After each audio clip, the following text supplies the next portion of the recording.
Welcome back to another episode of Super Freak, the show where we explore the art of holistic high performance, reinvention, and creating a life on your terms. Today, we're diving into something many of us face when we have a huge new dream or goal that seems totally out of reach.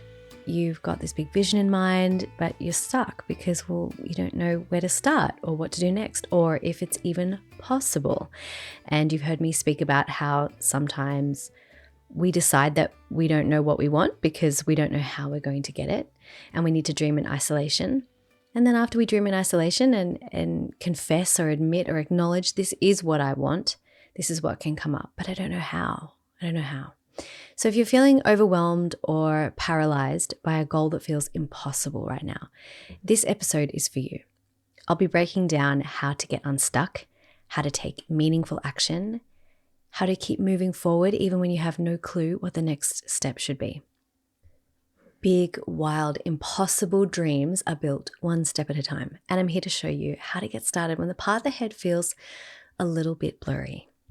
So I work with a lot of super driven, really high-performing humans, and we usually work together on and off over years and years and years. They will come and work with me, we'll achieve something wonderful, they go away and they kind of stabilize it, and then they come back because they're like, I'm ready for something new.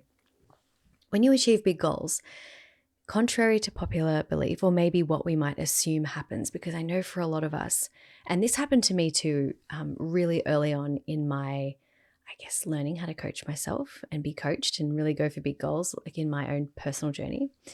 But we often think about what it is we want, and we place it on a pedestal, we place it kind of high up or far away or in the category of like impossible or don't know how, so it's a bit foggy, so I'm not going to take any action or, turn it into a task or a process. I'm not really going to think about it.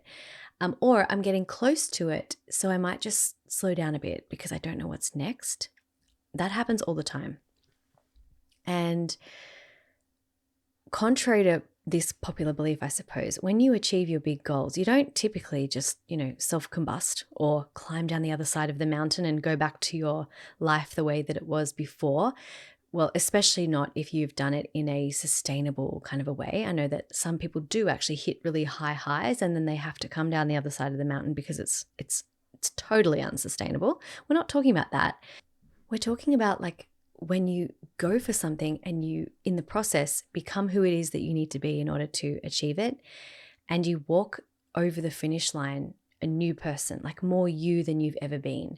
You walk over the finish line not feeling, maybe you feel elated and high and grateful and excited and all of the things, but you don't really feel like you're not being you. You don't feel like it's not sustainable. Like you might need a little nap, but you don't need to quit for a while, So when you do it correctly, you get to the top of the mountain, you achieve your thing, and then you settle into this new way of being, and it's beautiful. And it becomes normal and almost kind of boring. And this is going to sound funny, but it's when you actually have one of those problems where people go, I wish I had your problems. Or it's like first world problems, because it becomes normal. But then naturally, after that, you start to turn your sights towards what's next. It's a natural human thing. And it's not always bigger. Sometimes it is bigger, but sometimes it's simpler or more aligned with one's perfect ideal life. Or it's just kind of quirky and out there and something that you've never done before. You don't know anyone else who's done before. It just doesn't seem like the natural progression of what to do. So for example, it might be instead of buying a bigger home, it might be buying a second home, like on an island. Or it could be you're headed down one particular path and then you decide to go and learn how to fly and you want to fly around the world. These are not things I'm just making up off the top of my head, even though I'm making noises. These are things that my clients have done. Not always with me, sometimes with, sometimes without. It's a case of it's not a linear sort of a path. That's what I'm trying to get at. And so sometimes, we get to the top of the peak, we achieve our dreams and we think, oh, I don't know what's next. And then we come up with what's next and it's not logical. It's not a natural progression. It's not what everyone would expect you to do, like a sequel. Sometimes it is. Sometimes achieving a sequel version of what you've done is already an impossible feat. And sometimes it's kind of a left turn somewhere unexpected. Anyway, either way, this is what it's like. You have acclimatized to your new environment, to your new kind of gravity, what feels normal, and then you start to turn your sights towards what's next. Believe it or not, though, no matter what you've achieved, it's always that next thing, that new thing, no matter what. It's that new thing that makes you think, no, this time I think I've really pushed my luck. Like, I don't think I can do this. And each time we convince ourselves no, and each time we prove that convincing to be utterly wrong.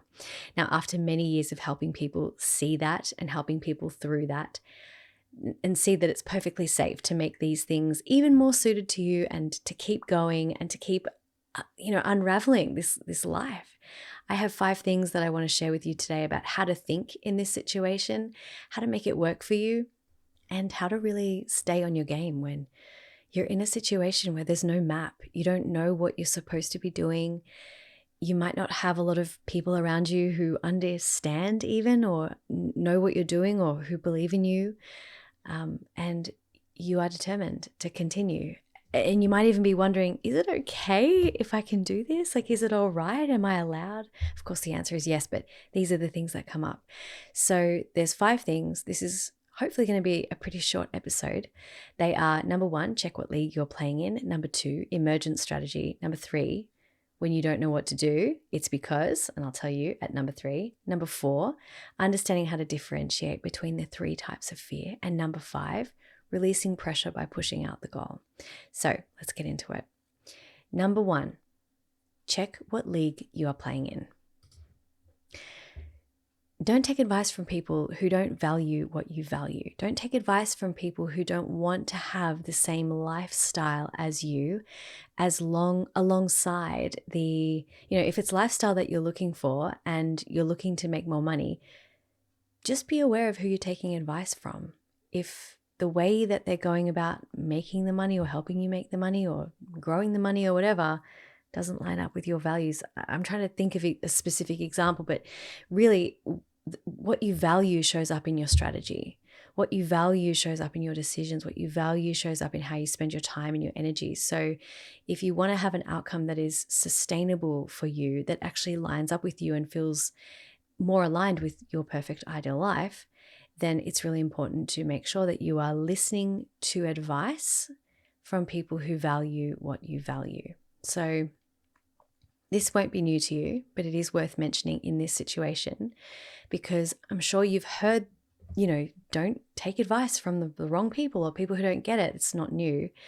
But the kind of people who are really playing the game of creating something incredible and unique, who have reached the top of the mountain, who can see the next mountain, they're playing in a league of their own. Most people don't achieve their lifelong dreams because, like I mentioned at the start of this podcast episode, we place it on the shelf. We put it in the too hard basket. We place it up there maybe when I'm retired one day, or hopefully when I have more money or something. I don't know how I'm going to do this. So it's just going to sit in this kind of limbo land on the shelf. People who are playing this game of, I'm going to do this again and again and again and just see how far this can take me. They're often listening to really generic advice and it gets you all confused. And this is part of the issue with why you feel confused, because you're trying to create something exponential. You're trying to create something that you haven't done before, that no one you know has done before. Maybe it does exist, but you don't know how to go from where you are to where you're going. And you're listening to advice that is typically given to people who have never achieved the first thing before. We just have to be really, really careful of where we're listening to advice. And there isn't one place, like one source of truth of where you should be listening to. There's not like one answer. I'm not about to say here versus there. It's just about really checking in. Is this advice that I'm listening to, this place that I have found information, is it for people in my situation? Do I value the same things as the person or community teaching this? Are they teaching it with people like me in mind? Is this the only path, the only way to do it? Is there anything about this that makes me feel icky? If your answer is no, it's not really for people in my situation, it's for people with really generic kind of jobs, This person clearly doesn't value what I value based on the way that they live their life and organize their time. And the process for creating this really stresses me out. It makes me feel like it's really high pressure or something. If that's the case, you're in the wrong league. You're playing the wrong game for you. I'm not saying it's wrong. I'm just saying it's wrong for you. And usually that's an indicator that you're looking for a strategy where there might actually not be one yet. Not for you anyway. This is where I want to bring up point number 2, and it's having an emergent strategy as opposed to a fixed strategy. An emergent strategy is something that comes up as you go. It's typically talked about in business, where it's not really the result of like pre-planning or strategizing for a strategy, but it emerges over time, literally in response to changes in your environment or unexpected events or the results of the things that you test and try out and things that happen. It's an emergent strategy in a changing field where technology is evolving and things like that. It means every new step brings up the question, what is the next step? It's not about knowing them all before you begin. An emergent strategy is the perfect way to think about creating the impossible. When you know where it is that you want to go, or even if you've got a foggy idea and where you are and the difference between here and there looks, really far, or like there's no how, you got to think about an emergent strategy. And the way that we do an emergent strategy in my world is pretty simple. It's about keeping that vision in mind, knowing that you might not have all of the pieces together. You might not have all of the information. You might have just like a foggy idea. And then you simply ask, what is the first step? What's the first step? And you may see the correlation and connection between this step and that activity or outcome, but you might not. Just do the first step. And once you've done the first step, you'll be in a different position. From that place, that's when you ask, what's the first step? What's the next step? Check back in with the vision. What's the next step? An emergent strategy is perfect for when you do not have a clear path, when you're creating something that no one has created before, or when you're in a situation where a typical strategy won't work for you. Ding ding! Okay, we're taking a quick break to tell you about 2 exciting opportunities starting next week that you won't want to miss. First up is the Bloom Business Incubator. This is for all my solopreneurs who are ready to create consistent 5 to 10K months without burning out, without relying on like trendy, silly things, but to understand business properly so you can do it again and again and again. If you're looking for a way to grow your business with ease, with sustainability, with repetition, this is your space. Bloom is about finding that balance between success and sustainability so you can build a business that thrives and supports your life. And for those of you who are sorted, like you're ready to go from good to great, maybe you're in that situation where you've climbed the mountain, you're looking at what's next. The Fierce Salon is also kicking off next week.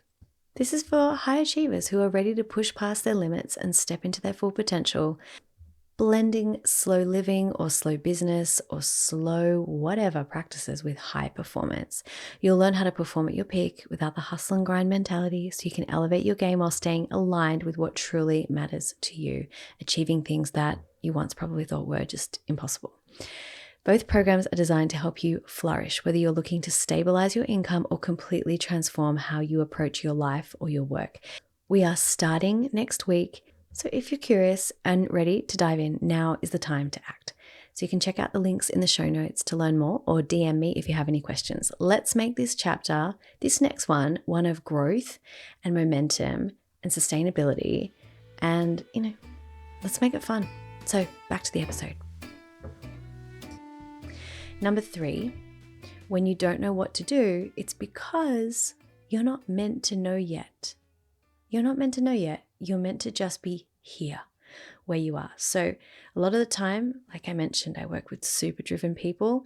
They're not used to not knowing what to do. They're not used to not being able to take action. They're not used to there not being like a clear path forward, and it's just kind of happening and unfolding quickly and making things happen.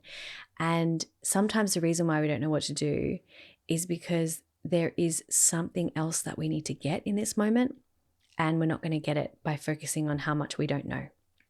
It's called perturbation. You're perturbed. The pressure starts building. It's really frustrating. especially if you're used to being in action. But it's a bifurcation point. It means that your thinking, your line of thinking goes in one direction. The bifurcation point is when the opportunities and options kind of split off in multiple directions. You're either going to have more confusion, more not knowing what to do, or you're going to have a breakthrough and you're going to find a new way and something is going to happen. And the pressure continues to increase. You continue to get perturbed. Often that perturbation can come out with, water, like salty water that comes out of your eyes. It's called crying. It's not a bad thing. When we're perturbed, like the pressure is building, and then we have this bifurcation point, and then boom, right? You have your breakthrough. The pressure will increase until you have a breakthrough. So when you don't know what to do, rather than thinking, well, maybe I'm just not meant to do this, or maybe I'm meant to go off and, add more complexity to my life, or I don't know, clutching at straws kind of thing. Just be where you are and let yourself be where you are. And if you're feeling uncomfortable, that's because where you are is uncomfortable, and there's nothing wrong with that, okay? That's number 3. Number 4 is knowing how to differentiate between the 3 types of fear. Now, this is going to help you with knowing what to do. When you're going to come up with solutions and ideas and potential strategies and what to do next. And some of those strategies are going to feel really good. Some of them are going to feel scary. And some of them are going to feel a different kind of scary, like scary wrong. And I get asked this question all the time, like, how do you know the difference between intuition and fear? And I think that fear is connected to intuition very closely. And I think that sometimes there are 3 types of fear, not just 2, like the fear where, the first one I would say is like that spidey sense. That's intuition. It's all intuition to me. It's your body saying like, I'm not safe. I'm not physically safe. It's like a scary fear that comes up, like something is very wrong. Your survival instincts kind of kick in. It's like instinctual intuition. The second type of fear is an intuition that is like, I'm scared of that, but I want to do it. It's going to lead me somewhere good. I'm terrified of this, but it's a yes. Like you're still kind of leaning toward it. So if you're experiencing a yes and fear at the same time, that doesn't mean something is wrong. That just means the yes requires you to get through something scary.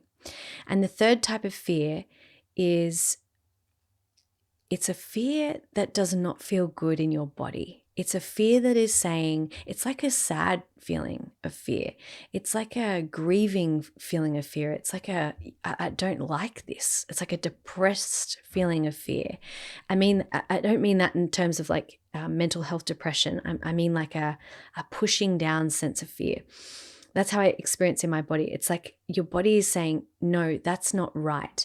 And sometimes we're trying to push ourselves towards a like strategy or a way of doing things that we have learned from someone who maybe doesn't value what we value, or is not playing in the same league or the same, game. And we're trying to push ourselves to do something and it just doesn't feel right anymore. It just doesn't feel good. You don't have the energy to do it. It's like your whole body is pushing the brakes on. And that's a different kind of fear. All of them are intuition. One is like spidey sense, instinctual, intuitive, this is wrong, I'm in danger kind of fear. The second one is like a fear alongside intuition saying yes. And the third kind of fear is like, something in me just, this is not, I don't like this, And you can tell the difference between these 3 types of fear based on where you feel it in your body. So I want you to think about an example from your past of when you felt all 3 of these different types of fear. 1, when you know you've been in danger. 2, when your intuition is saying yes and your body is like, oh my gosh, but that's terrifying. And the third is when you just know it is not right. You cannot go through with it. It doesn't matter what it is. Think about each of these 3 different scenarios. Go back to that time in your mind, float down into your body, feel the feelings of being there just for a second. Don't take yourself somewhere like dangerous. Maybe you can just kind of imagine that you're remembering it or something if you're worried that it won't make you feel comfortable. But think about where you, or feel it if you go back to that time. Where do you feel it in your body? Like for me, The scary, instinctual sense of fear. I feel that in my shoulders, in my chest. It's very like upward motion. There's like a tingling. The intuition that says yes, but I still have fear. I feel that in my belly. It almost wraps around my spine. And the intuitive fear that says no, it's up in my chest and my throat. And I didn't think I'd be able to feel that until I just went back to those memories and noticed the different feelings. So give it a go for yourself. Being able to differentiate between the three types of fear is really going to help you as your strategy emerges, when you come up with ideas, to just tune in with your body and to see, like, where is the fear kind of sitting in my body? And sometimes that's an easier way than trying to analyze things too much. Now, the fifth step, the fifth kind of tip that I have for this phase of life is an unusual one. Bear with me. It's about releasing pressure. Now, most of the time when I'm working with people, like I said, who are really driven, they're used to making things happen really, really, really quickly. So they naturally will set these timelines that are quite fast, quite short. And when the pressure is really high, even if you thrive under pressure, everyone has a set point where when the pressure is too high, we just don't perform. When the pressure is not right, we don't perform, let's call it. Maybe it's not too high, but when it's not right, we don't perform.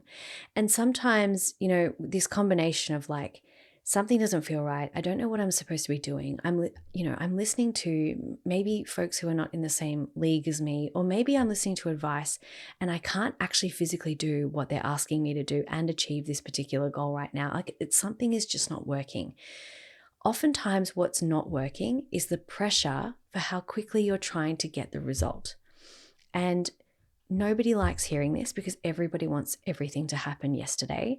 But releasing the pressure, when the pressure goes down, your clarity increases. When the pressure goes down, your ability to let yourself relax into an answer also increases. So by pushing the goal out further, even though technically it sounds like you're pushing the goal away, don't come at me, bear with me. When you push the goal out, it makes space for the gaps of the unknown to be filled. It doesn't mean it will take as long as you're giving it. It's just a mind trick to make yourself feel better, bring in more creativity, bring in more space for the unknowns to be fixed. So with a client recently, she realized that she had this huge goal and she could push to make it happen in the timing that she had initially said, which was like a year. But every step she was thinking about taking, nothing really felt right because this differentiation of fear came up. And it was the intuitive fear that was like, no, this doesn't feel like, it doesn't feel right. There's something about it that doesn't feel right. But it was really hard to make sense of because she really wants the end result. And it's right there, right in front of her. Like, it's quite easy to grasp. There's some very logical things that she could just do to make it happen. But it is at risk of affecting this client's lifestyle. It's at risk of affecting this client's relationship and health and like lots of different things. And so what we did was imagine, okay, you could push for it and then you'd be like this record-setting human being who achieves this in a very short space of time. Or we could push it out like 25 years and you could just enjoy your time in making it happen, knowing that it's happening because you can make it happen faster. And ironically, my client was like, oh my gosh, that feels so much better. Now, I know some people are going to be listening to this going, there's no way I would push this out 25 years. No. And if that's you, I hear you. I totally hear you. I'm not saying it's going to take that long. It's just a mind trick. All we're doing is picking a number that makes space for the gaps to be filled. And in this particular scenario, 25 years was enough time for gaps to be filled. And knowing this person, it's probably going to happen like 25 months. I'm not even joking, but yeah, that's what we need to do. So those are the 5 tips. What do you think? Like, where are you at? I would love to hear from you. I'm going to go through them again. Number 1 is just check that the league you're playing in or listening to advice from is a league that lines up with your values and is a league that lines up with your life situation and your individual situation. Number 2 is emergent strategy, not predefined strategy. Number 3 is when you don't know what to do, you're not meant to know yet. You're meant to be perturbed. You're at a bifurcation point. There is clarity coming. Just stick it out. Number 4 is knowing the difference between the 3 types of fear. And number 5 is releasing the pressure by pushing the goal out to make space for the gaps to be filled. Remember, the right move will feel like an exhale. Playing bigger gets to feel better, especially when you've achieved amazing things before. You don't have to create the same stress and drama around achieving a goal that maybe you once did, because it's very dramatic. Goal attainment is very dramatic in all of the ways that we see goals being achieved, isn't it? It's like people crying and falling over the finish line and screaming to God and like, it doesn't have to be like that. It can, but it's not going to be like for the next one and the next one and the next one. It doesn't feel that way. It's quite underwhelming. There's no cheer squad. There's no party there like, whoa, you made it to the next level. That's not what it's like. It just feels better and it feels like an exhale. And that's what I want for you. Okay.